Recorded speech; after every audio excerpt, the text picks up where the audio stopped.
In the news this week, think of the children. WA's top doctor calls for the borders to stay closed until most of our children below 12 are vaccinated. A WAMA News exclusive. Not ready. The Australian Indian Medical Association backs AMA WA calls to keep borders closed this year. And a strike for climate. Perth students join nationwide youth rallies over climate inaction. Plus, Dr. Andrew Miller's comment. This is The Evening News with Ivan Leung and Sarah Smith. Good evening. Think of our kids. That's the plea from WA's top doctor Mark Duncan-Smith as the Australian Medical Association is officially pushing for borders to stay closed until most of our children below the age of 12 are fully vaccinated. As the reopening discussion continues, he urged Premier Mark McGowan to delay dropping borders to ensure children are protected. Dr. Duncan-Smith joined me earlier this week. Dr. Duncan-Smith, thanks for your time. The association is calling for the borders to stay shut until children below the age of 12 gets the jab. Why is that the case? Well, Ivan, thanks for the question. What we're looking at doing is probably calling on the government to look at delaying opening the borders if we have a childhood vaccination that is safe and effective, that is both TGA and ATAGI approved. Now, we've already seen that the approval has come down to children from down to age 12. And the Pfizer have actually made application or making application on the encouragement of the Federal Health Minister for children for approval between 5 and 11 years of age. Now, the vaccine isn't a new vaccine. It's simply the old Pfizer vaccine, but at a much lesser dose, probably a third of the dose of an adult. Pfizer have already done the research in the age group 2 to 5 and also 6 months to 2 years old. It is foreseeable that when we do reach the 80% vaccinated threshold, which either is of 16-year-olds or the total population available, that won't be until sometime around mid-December or possibly even late December. It's foreseeable based on the speed at which Pfizer is able to get approvals and that the information is that the vaccines are safe and effective, that we may have a childhood vaccination down to even 5 or 2 or even 6 months of age by sometime in December. Now, what I want to put forward is that WA society has to consider whether or not it would be worthwhile, and we at this stage think it would be, to delay opening. Now, we have no restrictions, so there's no restrictions to be lifted other than travel. Now, I would just ask the question of WA society is it worthwhile to wait a month or two to be able to travel if it means that we can vaccinate our vulnerable children with a safe and effective COVID vaccine that would protect them from disease and death? Delays are always painful experience for family members who haven't seen each other for a very long time, perhaps even years. Why should they wait any longer? Well, it's all related to figures coming out of the NHS in the UK. Long COVID, according to the NHS, occurs in 7.4% of children. Now, long COVID can include epilepsy, developmental delay of learning. It can also include a chronic fatigue syndrome where children are only awake for 4 hours a day, as well as cardiovascular, respiratory and gastrointestinal symptoms. Now, we don't want 7 out of 100 of our kids actually getting that problem of long COVID. And if a safe and effective vaccine is available, as it is suggested by Pfizer, and it is TGA and ATAGI approved, then I would think that WA society would be happy to wait a month to get those kids vaccinated to avoid that problem. Okay, so do we have enough time to do it in a month? It depends on the timing. If we are actually at school or kids are at school, then school could be used to deploy the vaccine in a very, very short amount of time.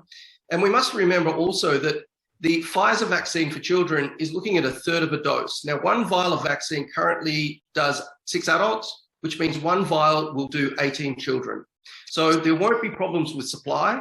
If schools are able to be used to facilitate it, then it will happen quickly. And I think it's something that society has to think about. Do we want to just hold on for another 4 to 8 weeks and give the children a chance to avoid significant disease and possibly death? And finally, what's your message to the state government and especially to WA parents who are concerned? Well, the message to the government and to the people of Western Australia is let's just think about the kids before we do anything that potentially would put them at harm. We really need to give them a chance to get vaccinated, provided that the vaccine, the Pfizer vaccine, is found to be safe and effective. And every indication from the company, the research they've already done on the vaccine that's already being used is that it is safe and effective, and hopefully it will be safe and effective right down to 6 months. And what I'd like to see is for the government and WA society to think about whether it's worthwhile delaying just a matter of weeks or months just to get the kids vaccinated and protect them. Dr. Duncan Smith, thanks for your time. Thanks, Ivan. Take care. The Australian Indian Medical Association has joined Dr Andrew Miller's call that WA isn't ready to reopen, saying preparations are an uphill battle despite a lack of COVID-19 in the state. It comes as Premier Mark McGowan revealed it's unlikely WA would reopen before Christmas, the decision depending on the vaccination rate. Nelson Liu reports. Keeping the doors to WA shut. Hopes further quashed of reopening before Christmas. That it's going to be a very uphill task to try and open the border by end of this year. The Australian Indian Medical Association has backed WA's top medical organisation's claims the state simply isn't ready to lower its borders. There is a lot of work still needs to be done. With WA's hospitals struggling and vaccination levels the lowest in the country, it believes measures need to be in place before WA can reopen. We got to have very objective measures and objective standards as to, what we got to do. And there should be a task force actually raised up to achieve those things, and both in terms of vaccination and the hospital preparedness. But they believe the state can't remain closed indefinitely. You got to aim towards opening the border, but a robust plan as how we are going to do it safely. The Australian Medical Association WA revealed last week WA needed to stay closed, with the state's full vaccination percentage currently in the mid-50s. We still have far too many people unvaccinated, and we would be exposing our already overloaded hospitals to an enormous range of COVID patients. It expected the state wouldn't be lowering its borders until at least early next year. Meanwhile, Premier Mark McGowan says plans to reopen are currently being developed. He says safety measures could be in place when the borders come down. We'll make announcements about that when we get to higher levels of vaccination. Nelson Liu, WAMN News. Perth school students have hit the streets to Parliament, striking to express their concern about climate change. This coincides with Prime Minister Scott Morrison confirming his attendance at the Glasgow Climate Summit. Steve Anderson reports. Hundreds of students gathered at Parliament House this week with their loud and clear demands for climate action. The event turned out to be a rousing success, with many school and university students turning up, as well as some community leaders having their say on the issue. WA Greens MLC leader Brad Pettit and WA Greens Senator Jordan Steele-John say the call for action is no joke. I think it's an amazing turnout. I think it's so good to see young people here passionate about their future, because this is their future. We are banding together all over the world to demand action, to demand that our future is safeguarded and that our voices are listened to. School students spoke about their concerns regarding climate change and what necessary changes need to be made to the education system. I guess just make them realise that we are serious in our beliefs, that we know that something is wrong and that it's getting hotter and it's going to get harder for us. They care about our environment and as Olo said, our future. And we just think what the big companies are doing at the moment is not on, and we really want a better future. Students also voiced their opinions about how curriculums need to be changed to ensure that they can have a well-rounded understanding of the climate crisis, and so that they know what actions need to be taken to enact change. Renewable energy is the only way to go now. We have so many opportunities to create clean energy jobs, and the fact we haven't taken these opportunities yet is absolutely ridiculous. The youth are fervent in their desire for climate action, restoring hope in these difficult times. Students later marched to Woodside headquarters to make their point. Steve Anderson, WAMN News. Bereaved parents, healthcare workers and opposition MPs stood in solidarity at King Edward Memorial Hospital as they took a moment to mourn the loss of infant lives, marking Pregnancy and Infant Loss Remembrance Day. Director of Pregnancy and Infant Loss Australia, Kate Delane, and her husband John Delane spoke, expressing their concerns regarding the relocation of the hospital and the future of the Memorial Garden, which holds the ashes of 38,000 infants who were tragically lost during pregnancy. Awareness needs to be given around the topic. I mean, there is places like Red Nose and Sands, but the government also needs to do more for bereaved parents. There are people out there who have been through the loss as well, and that you are not alone within your grief. Andrew Forrest has joined WA Liberals in criticising the McGowan government over billions of dollars in lost green hydrogen investment. The mining magnate wants Premier Mark McGowan to invest in the energy source, which comes after the Liberal Party hit out at the government for not attracting a green hydrogen investment. Liberal leader Dr David Honey says it's costing job opportunities for WA's youth. We're talking about the potential for tens of thousands of really high quality jobs. Jobs for engineers, jobs for scientists, jobs for skilled operators, jobs for skilled maintenance people. All those jobs are going begging. They're going to the East Coast because of this government's failure. Employment has improved in WA despite an increase in the national jobless rate. The state's unemployment rate dropped from 4.5% in August to 4.1% in September, while the country's unemployment rate rose to 4.6%. Premier Mark McGowan says WA's rate is the best in a long time, coming on the back of strong COVID-19 management. The things we've done to keep our economy open, to keep our export industries open, to keep COVID out, have resulted in the most stunning unemployment figures in Australia and some of the best economic outcomes of anywhere in the world. The murderous stabbing of a 69-year-old Conservative British MP has sent shockwaves across the United Kingdom.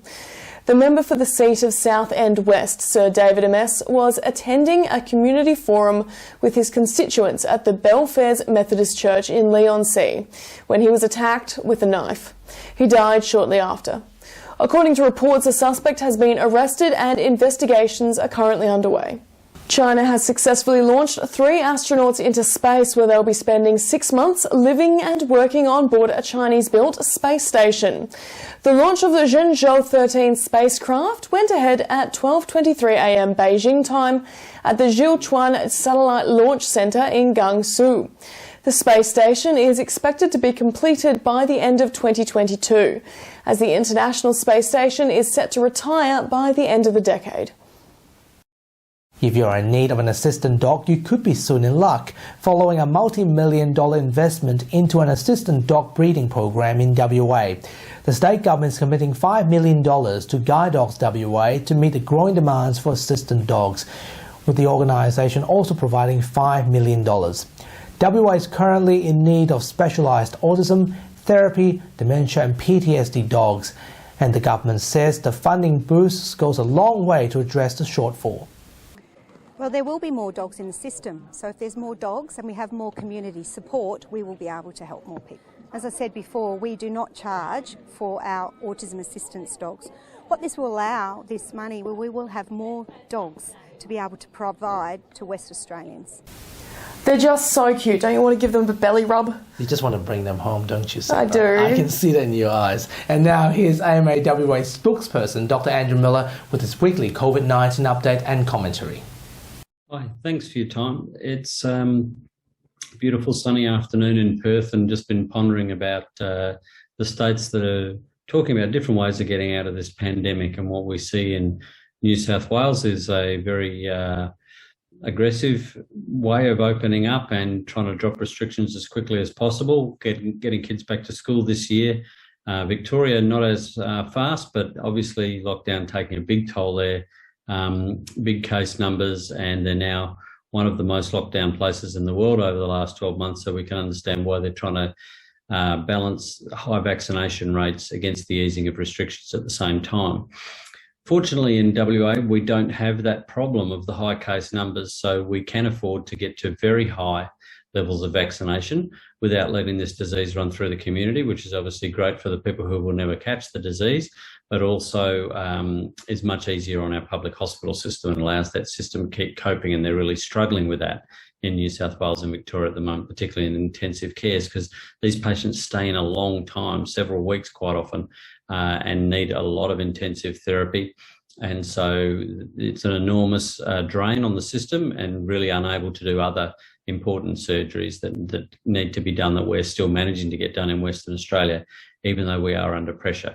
So by far the best way in Western Australia is going to be do what we're doing, which is keep a controlled border in place, try and allow for compassionate exemptions for people who need to see family and so on, and thank people for their forbearance. But by far the vast majority of people are getting on with their lives in a pretty normal way.